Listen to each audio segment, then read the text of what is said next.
Morning बच्चों। तो देखो आप लोग का ये चैप्टर चल रहा था the angles fair of straight line and transversal, जो आप लोग का ये चैप्टर 12 था। ठीक है, चैप्टर 12।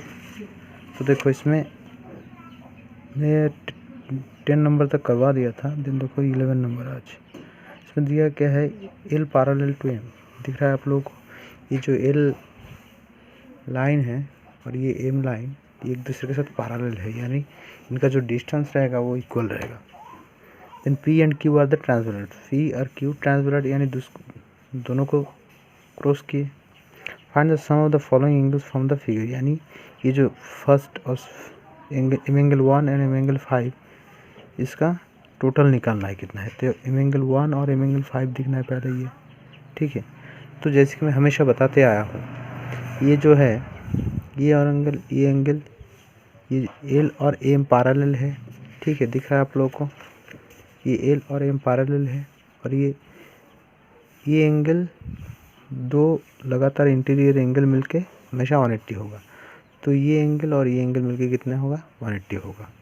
ठीक है, ये और ये एंगल मैं हमेशा बताते आया हूँ, जैसे कि ये एंगल, ये और ये एंगल मिलके 180 होगा, ये और ये मिलके 180 होगा।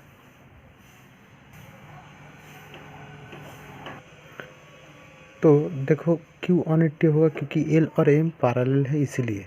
ठीक है, इसलिए 180 होगा, वरना ये शायद नहीं होता 180, या उससे ज़्यादा होता, ये कम होता।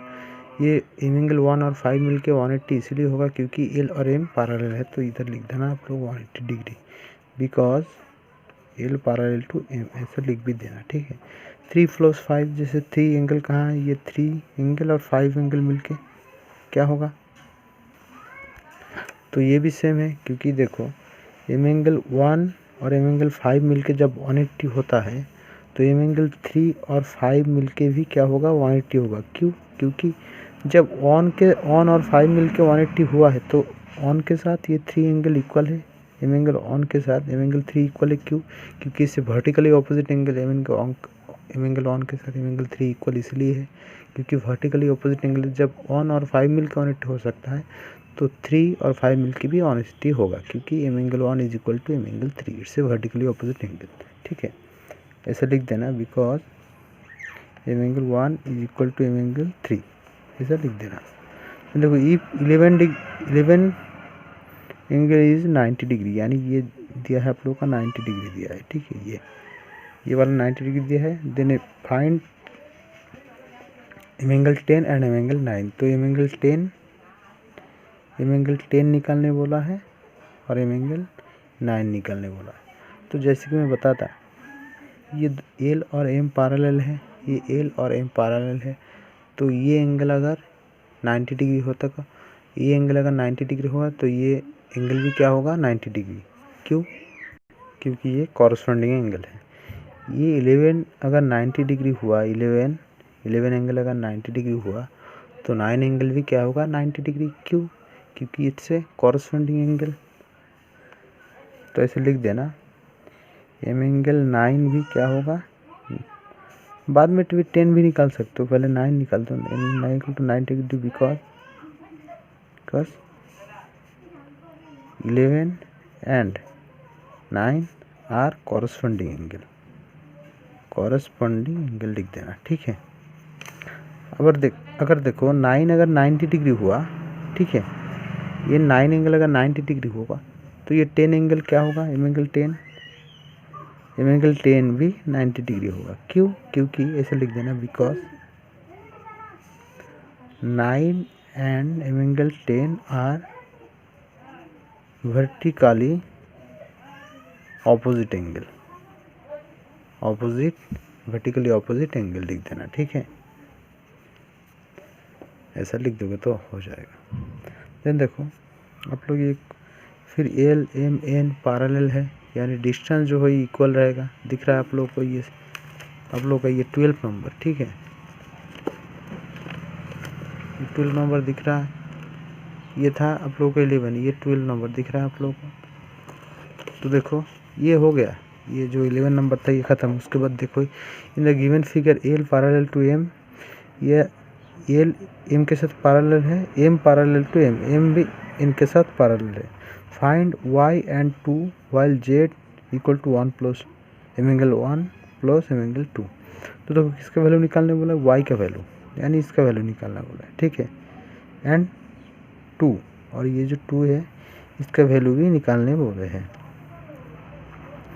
तो z equal to 1, z equal to 1 plus 2, तो z किसके साथ इक्वल है, फिर से बोल भी दिया है, z ये 1 और ये 2 मिलके ये z एंगल होगा, ठीक है।